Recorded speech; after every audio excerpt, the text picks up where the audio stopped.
Alléluia. Allégorie des religions. Ésaïe 34, 16 nous dit de vérifier l'écriture. Genèse 4. L'Éternel refusa le sacrifice de Caïn parce que Caïn était un bâtard dans la maison d'Adam. Caïn est le fils du diable, le serpent ancien. Dieu a pris le sacrifice d'Abel parce que Abel était le fils d'Adam. Adam appela sa femme Ève, qui signifie mère de tous les vivants, c'est-à-dire adultère, métier, mensongère et même les justes. Jésus dit dans Jean 8, 44 que le diable est le père des métiers et mensongères. Donc, il y a eu deux esprits opposés dans le corps d'Ève et Adam. Ismaël, fils d'Abraham, est né par volonté humaine. Sa mère Agar est esclave de Sarah, la stérile femme d'Abraham. Isaac, le fruit de la promesse de Dieu, est le fils d'Abraham et sa mère est Sarah. Ismaël persécutait Isaac. C'est le début de l'allégorie, c'est-à-dire métaphore prolongée et description d'une idée abstraite. Moïse est un prophète allégorique. C'est à Moïse que les lois ont été prescrites, mais la loi ne sauve pas. C'est la foi qui sauve. Ésaïe 35, 4 nous dit que dites à ceux qui ont le cœur troublé, prenez courage, ne craignez point. Voici votre Dieu, la vengeance viendra. La rétribution de Dieu, il viendra lui-même et vous sauvera. Marc 14, 61, 62. Le souverain sacrificateur interrogea Jésus et lui dit, es-tu le Christ, le Fils de Dieu béni? Jésus répondit, je le suis. Et dans Jean 10, Jésus parle des faux bergers. Celui qui n'entre pas par la porte dans l'enclos des brebis, mais qui escalade par un autre côté est un brigand.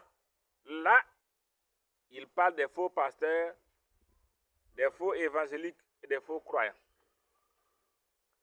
C'est pourquoi Jésus dit à Matthieu 7, 22, il ne suffit pas de dire Seigneur, Seigneur pour entrer dans le royaume des cieux, mais c'est celui-là qui fait la volonté de Dieu.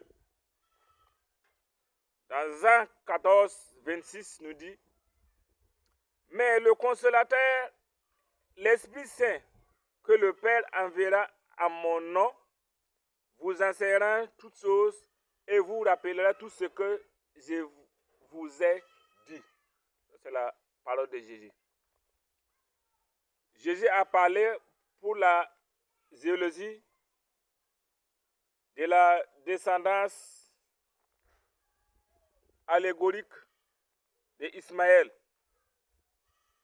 Il dit dans Jean 16, 2, ils vous excluront des synagogues et même l'heure vient où quiconque vous fera mourir croira rendre un culte à Dieu. Et ils agiront ainsi parce qu'ils n'ont connu ni le Père ni moi.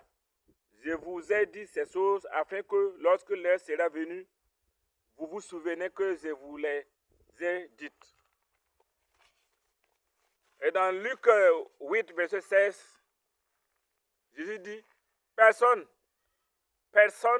après avoir allumé une lampe, ne la couvre d'un vase ou ne la met sous un lit, mais il la met sur un chandelier, afin que ceux qui entrent voient la lumière.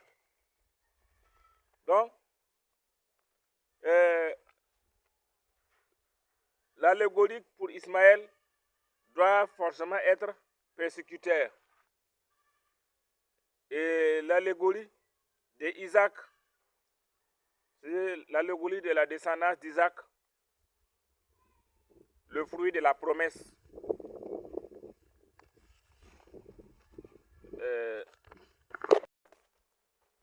Le sauveur.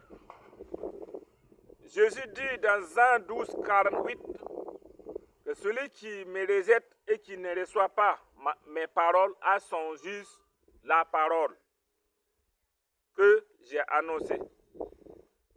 C'est elle qui le jugera au dernier jour. Gloire à Jésus. Autorité à Jésus. Jésus est le roi des rois.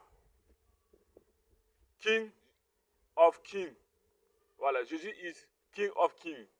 Alléluia. Amen.